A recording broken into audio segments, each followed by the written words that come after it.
मैं ऐसी शख्सियत से आपको रूबरू करवाने जा रहा हूँ कुछ इस अंदाज में कि मैं पत्थर हूँ, मेरे सर ये इल्ज़ाम आता है।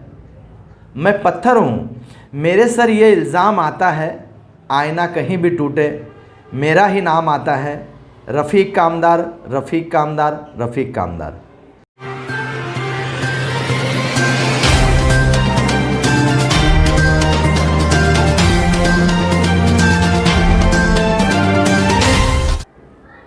नमस्कार, आदाब दोस्तों, मैं लाल मोहम्मद शेख पब्लिक चैनल से।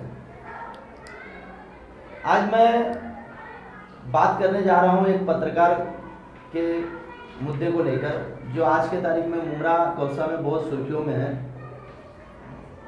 और ये सुर्खियों का वजह जो है हम उन्हीं से पूछेंगे।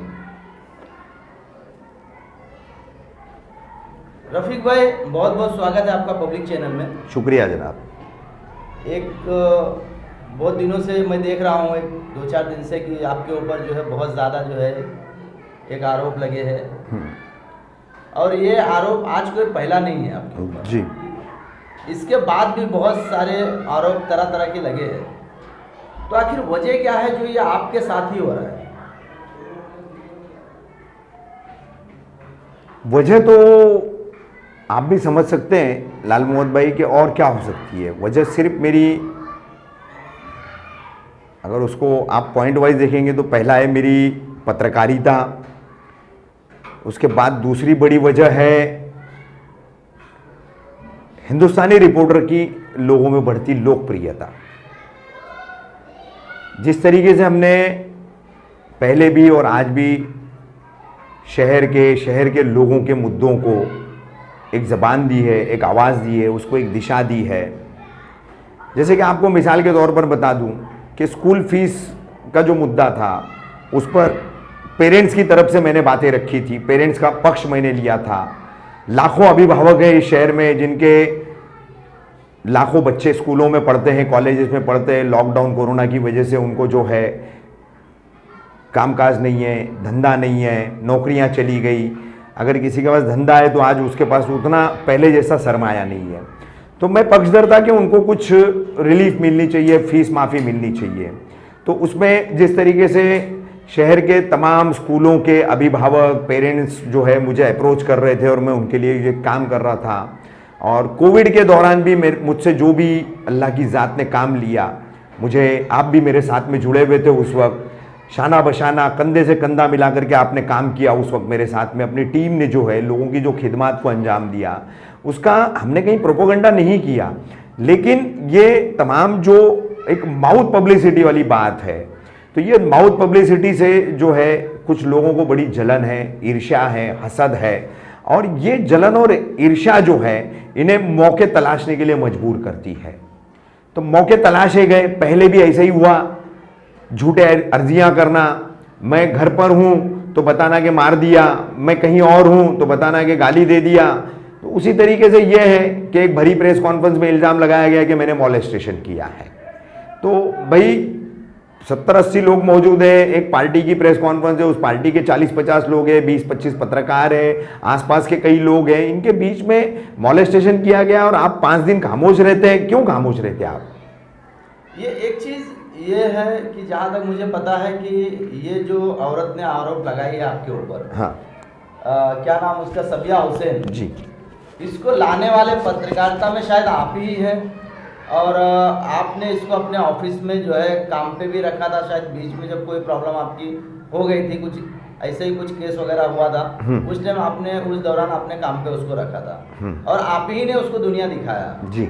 और आज आप ही के खिलाफ कि छेड़छाड़ अगर आज आप करते हो और आज के 4 दिन के बाद आपको, आपके ऊपर FIR की जाती है, तो ये बीच में क्या मतलब, जिस औरत के साथ छेड़छाड़ किया गया, क्या उसके दिल को तकलीफ नहीं हुई, उसको दर्द नहीं पहुंचा जो 4 दिन के बाद आपके ऊपर FIR की गई? ये तो अब उसके दिल से और उसको ही पूछना पड़ेगा मोहम्मद साहब कि उसको तकलीफ क्यों नहीं उसी वक्त हुई और 4 दिन क्यों चुप रही।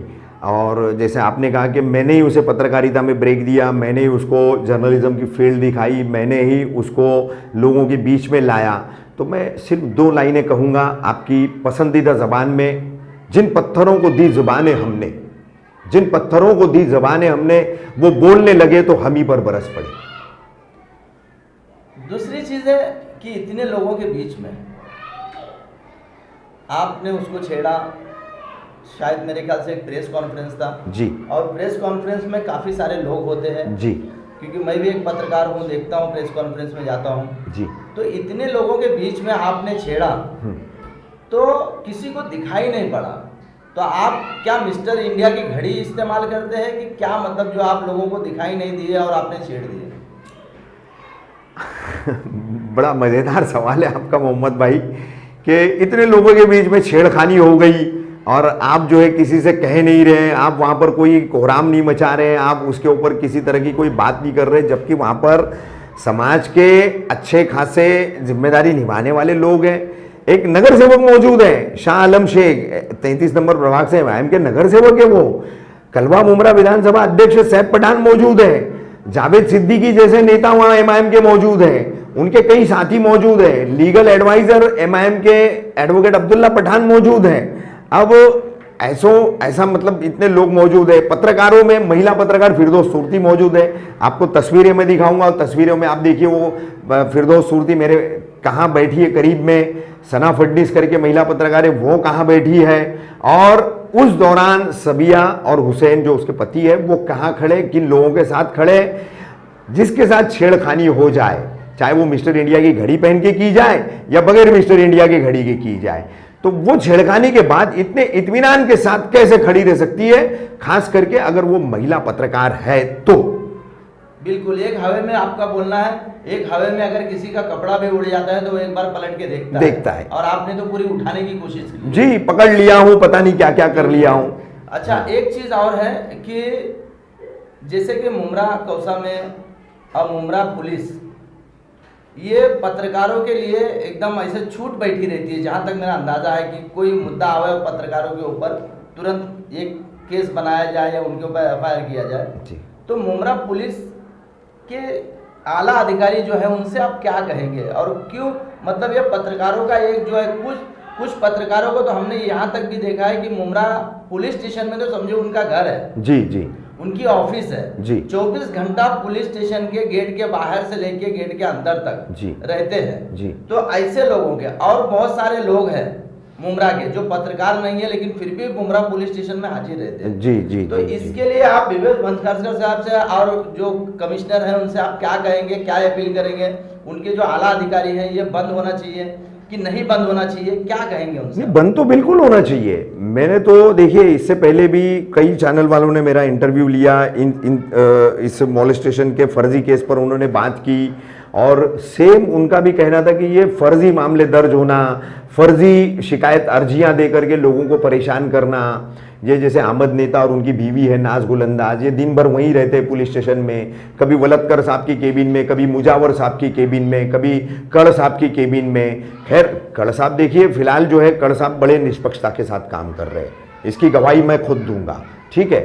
ये पुलिस उपायुक्त जोन 1 जो है हमारे अविनाश अंबुरे जी, इनको पूरी तरीके से भ्रमित किया गया, इनको बड़ी अलग दिशा बताई गई और फौरन जो है उनसे ये मामला करा के लिया गया। तो इसमें एक चीज और रहता है कि भाविक मामला था ये, अगर कोई किसी के ऊपर आरोप लगाता है ये छोटी बात नहीं है, ये बहुत बड़ी बात है, वो भी इज्जत की बात है।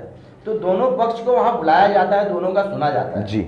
आज एक अभी 2 दिन पहले, आज 3 दिन हो गया, एक हॉस्पिटल का एक केस हुआ है कि वो बच्ची और जन्म देने से पहले ही वो मर गई, माँ बनने से पहले ही मर गई। आज तीसरा दिन है, उसके ऊपर अभी कुछ कार्रवाई नहीं हुआ, हॉस्पिटल के ऊपर कोई एफआईआर नहीं, तुरंत पत्रकारों पे ही क्यों हो जाता है? क्या इसको चलाने वाले कोई और लोग हैं?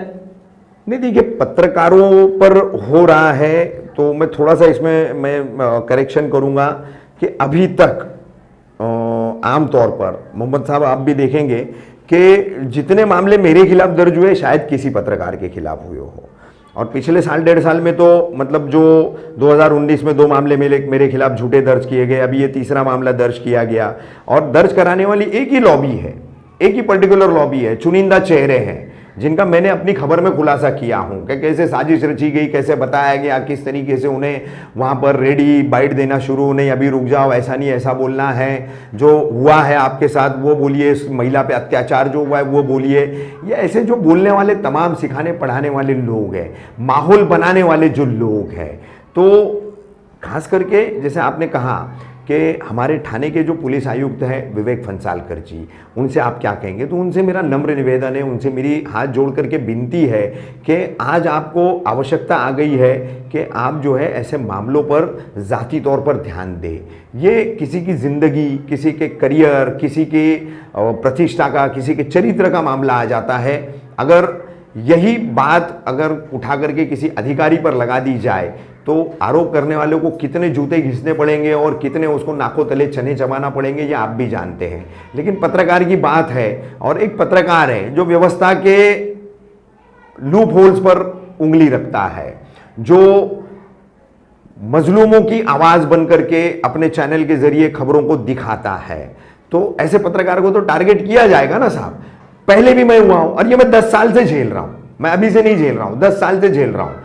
देखिए, मेरी खबरों से कई लोग आहत हुए होंगे, वो मेरे विरोध में कमेंट करेंगे, वो मेरे विरोध में बात करेंगे, तो मैंने मेरे पत्रकारिता के धर्म को 100% निभाने की हमेशा पूरी कोशिश की है। मैंने फर्क समझा है हमेशा मजलूम में और जालिम में, अन्याय करने वाले में और उसको बर्दाश्त करने वाले में। तो मैंने उनकी आवाज बनने की कोशिश की। अगर मैं सही कदमों पर, सही रास्ते पर हूं, मैं सही कदमों के साथ में हूं, तो मुझे पता है कि इस सृष्टि का रचयिता जो ईश्वर है, हमारा जो एक ईमान है, हमारा जो एक यकीदा है अल्लाह में, तो अल्लाह की जात जो है मेरी पीठ नहीं छोड़ेगी। बाकी के जिन्हें मेरा साथ देना है दे, जिन्हें नहीं देना है न दे, लेकिन अब जवाबी कार्रवाई होगी। अगर पुलिस इसमें कोई एक्शन नहीं लेगी ना मोहम्मद साहब, तो मैं आपको कहता हूं कि मैं ये पूरा मामला यहां से लेकर हाईकोर्ट तक लड़ूंगा, आखिर तक लड़ूंगा, और मैं इस पूरी साजिश को जो है बेनकाब करके दिखाऊंगा। और उस वक्त जो है पुलिस अभी अगर नहीं जागी, नहीं चेती और नहीं कड़े कदम उठाए गए, तो पुलिस को भी हाईकोर्ट में जवाब देना दूभर हो जाएगा। बिल्कुल, ये आपके ऊपर एक दाग लगा है जी, और वो भी बहुत घिनौना इल्जाम लगाया गया है जी।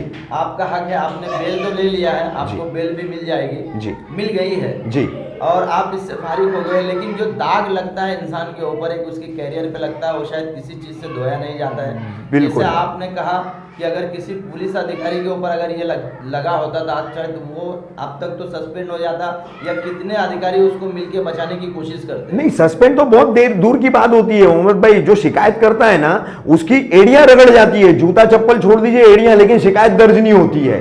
सिर्फ पुलिस अधिकारी नहीं, कोई भी सरकारी अधिकारी हो जिसने आपके ऊपर इल्जाम लगाया है जी, अभी तक शायद किसी ने नहीं पूछा है आपसे, मैं पूछ रहा हूं, आप उसको क्या संदेश देंगे? मैं देखिए संदेश क्या दूंगा, क्योंकि उंगली पकड़ के चलाने वाले आप ही हैं। मैं 3-4 बातें मैं बोलूंगा मोहम्मद भाई। आपने ये सवाल किया, मैं उन्हें कहता था सबिया भाभी, भाभी के संबोधन से मैं उनको पुकारता था।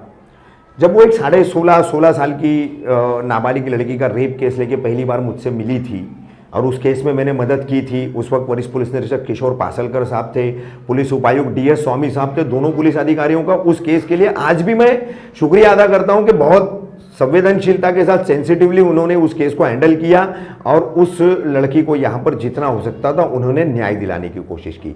यही मामला लेकर के सबिया भाभी आई थी। देखिए, मैं आज भी सबिया भाभी कह रहा हूँ, मेरे आंखों का पानी मरा नहीं है, मेरे आंखों की शर्म हया खत्म नहीं हुई है। मेरी बेटियां हैं, मेरी बेटियां हैं, मेरी बहनें हैं। बेटी का मोल क्या होता है, बहन का मोल क्या होता है, बीवी का मोल क्या होता है, माँ का मोल क्या होता है, मैं जानता हूँ साहब। मेरी माँ ने मेरे लिए क्या तकलीफें उठाई मुझे पता है। आज मेरी माँओं के दुआओं के सदके तुफैल में मैं यहाँ पर बैठा हूँ, आपसे बात कर रहा हूँ। आज ये जो पॉपुलैरिटी मेरी है, आज HR की हसद और जलन की वजह से कुछ लोग इस साजिश में जो शामिल हुए, जैसे एक चैनल के मालिक का मैंने नाम भी लिया हूं कई जगहों पर, तो ये जो सब शामिल हुए, तो इनकी साजिशों को हमेशा नाकाम अगर किसी ने किया है तो मेरी माँ की दुआओं ने किया है। और मेरी माँ की दुआएं जो है वो कभी भी ऐसी साजिशों को कामयाब होने नहीं देंगी। रही बात सबिया भाभी की, तो उन्हें तो मैंने एक जुझारू औरत के रूप में देखा था, एक ख्वाहिश थी उनके दिल में, उनके मन में कहीं ऐसा एक ख्याल मुझे हमेशा दिखाई देता था, ऐसा एक मुझे दिखता था कि वो समाज के लिए कुछ करना चाहती है, वो रिपोर्टर इसके लिए बनना चाहती है कि गरीबों की आवाज़ बने और ईमानदारी से 2 पैसा कमा करके अपने 2 बच्चों के साथ में, अपने पति को साथ में रख करके अपना घर परिवार चलाए। तो मैसेज क्या देना है, मैं कितनी उनकी इज्जत करता था और कितना उनको मैं एज ए एक महिला मैं रिस्पेक्ट देता था, मैंने अपने घर के सदस्य की तरह उनको स्थान दिया था, ये उन्हें पता है। मैं उन्हें क्या कहना चाहता हूं, क्या उन्हें मैं न कहते हुए भी बताना चाहता हूं, वो समझ सकती है। एक आखिरी सवाल है आपसे, आपने कहा सबिया भाभी जी, ये बहुत अहम सवाल है जी, और इन्होंने आपके ऊपर इतना बड़ा घिनौना एक इल्ज़ाम लगाया है जी। आप इस चीज़ को लेके अब तो भाभी और देवर का रिश्ता नहीं रहेगा? जी बिल्कुल नहीं, क्योंकि उन्होंने जो करना था वो तो कर दिया। अब अगर वो माफ़ी मांगे या कुछ भी करे वो वापस नहीं आ सकता, जो आपके ऊपर दाग लगा है। जी, आप इस मामले को कहाँ तक लेके जाएंगे और किस तरीके से इसको आप हैंडल करेंगे? जी देखिए, अभी मैंने इंटरिम बेल ले लिया है, ठीक है, और अब आगे जो है थोड़ा सा इसमें कानूनी प्रक्रिया पूरी करना है। वो कानूनी प्रक्रिया जैसी पूरी हो जाएगी तो उसके आगे का जो है मेरे वकीलों से बात करके मैंने जो भी तय किया है, तो एक कानूनी प्रोसेस है उसमें, तो उसको मैं अभी मतलब मैं खुल करके नहीं बोल सकता हूं, क्योंकि फिर ऐसा हो जाएगा कि मैं पहले ही आगाह कर दूंगा और पूरा मामला खराब हो जाएगा इसके लिए। लेकिन होगा, काफ़ी कुछ होने जाने वाला है, बहुत कुछ होगा। चलिए, बहुत बहुत शुक्रिया आपका, आप मेरे चैनल पे आए और आपने हमसे बातचीत की। आपका भी पब्लिक न्यूज़ चैनल की तरफ से लाल मोहम्मद साहब बहुत बहुत शुक्रिया। आपने मेरी बात सुनी, आपने मुझसे सवालात किए, आपने मेरा पक्ष जान के लिया, बहुत बहुत शुक्रिया। ये थे हमारे रफीक कामदार, हिंदुस्तानी रिपोर्टर के मालक। हमने उनसे बात की और उन्होंने अपनी क्या बात सामने रखी है या आप लोग भी जानते हैं। और बहरहाल रफीक कामदार मुमरा कौसा में बताने की चीज़ नहीं है, रफीक कामदार को सारे लोग जानते हैं और समझते भी, जो लोग उनको नज़दीक से जानते हैं। ठीक है, थोड़ा ज़िद्दी है वो, किसी कोई चीज़ पर कहीं जो है थोड़ा ज़िद कर जाते हैं, लेकिन वो क्या है कि उनका दिल जो है बहुत सॉफ्ट है और उस चीज़ का वो उनको फील भी होता है बाद में कि हाँ, हमने कहीं ना कहीं थोड़ा ज़िद किया है। लेकिन ऐसे इल्ज़ाम को उन्होंने साफ साफ खारिज किया है। मैं लाल मोहम्मद शेख फिर एक नई न्यूज़ के साथ हाजिर हूँगा, जब तक के लिए खुदा हाफिज़।